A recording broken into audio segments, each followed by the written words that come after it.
আসসালামু আলাইকুম রহমতুল্লাহ।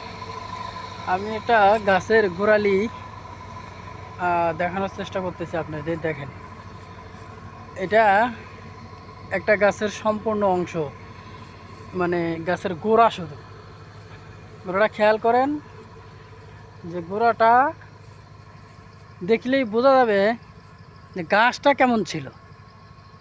মানে এক দুই দুই তিনশো এরকম হবে, 200-300 বছরের বেশি হবে মনে হয় যে গাছটার বয়স। আচ্ছা, আমি ওই পাশে যেতেছি, আমি ভিডিও পুরোটা করতেছি। আমি এই পাশে আসলাম, গাছের এই অংশটা দেখলেই বোঝা যাবে যে গাছটার বয়স কত ছিল। হ্যাঁ, সম্পূর্ণ একটা সাপের মতো দেখা যাইতেছে। বল্লা পড়ে গেছে। চিন্তা করা যায়, হ্যাঁ, এটা কি একটা গাছ নাকি আজব কিছু। এই জন্য যখন আমাকে এখানে কামে নিয়ে আসছে, আমার এই বিদেশি যে বস বলছিল যে সে গাছের গোড়ায় পেশাব করবি না, বা গাছের গোড়ায় যেমন তেমন কিছু করা যাবে না, ওরা গাছ নাকি ইয়া করবে। এই যে এই গাছের শিকড়টা এ পর্যন্ত আসছে, এই দেখেন।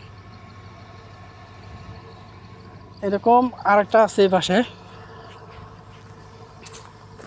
আমাদের দেশে, বিশেষ করে আমি মাত্র ছুটির থেকে আসলাম দেশে, কলার পাতা আছে না, কলার পাতা, একজনের কলার গাছের পাতা আর একজন কাটছে, এটা নিয়ে সেই মার হাঙ্গা। হ্যাঁ, সেই মানে মারামারি লেগে গেছে একদম। কে কাক মানে জবাই করে ফেলে মাত্র কলার গাছের পাতার মানে জন্য। আর এই দেশটা আল্লাহ কি যে একটা রহমত দিছে,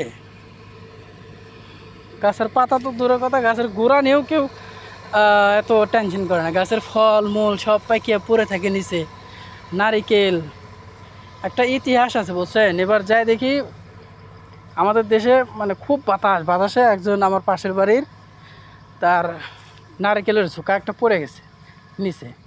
তা আমার পাশের বাড়ি একজন মহিলা ডাক দিলাম যে দেখেন, ওই যে ওদের গাছের নারিকেল পড়ে আছে, ডাক দিয়ে বলেন যে নারকেল পড়ে গেছে, নিয়ে যাও। তো ও এসে বলতেছে, কয় এটা যদি ওই মহিলা না দেখেছে অন্য কেউ দেখতো, তাহলে এই নারকেল বা এই ডাবের ঝোড়াটা আমি পাইতাম না। মনে মনে হাসলাম, তা আমি তো তোকে ডাক দিয়ে দেখাইলাম যে ওই মহিলাকে দেখালাম যে ও ডাক দিয়ে এসে নারকেলটা দিয়ে দাও। আর ও আমাকে নিয়ে কী মন্তব্য করলো, এদেশে 2007 সাল থেকে আছি আমি, আত্মা পরিপূর্ণ হয়ে গেছে, এদের মতো আমরাও হয়ে গেছি এখন। ফলমূল পরে থাকলেও ফল খাইতে ইচ্ছা করে না, মানে যে দেশে থাকলে যেরকম হয় আর কি। তো ঠিক আছে, ভিডিও আর লম্বা করব না, ভিডিও পর্যন্তই। আসসালামু আলাইকুম ওয়া রাহমাতুল্লাহি ওয়া বারাকাতুহু।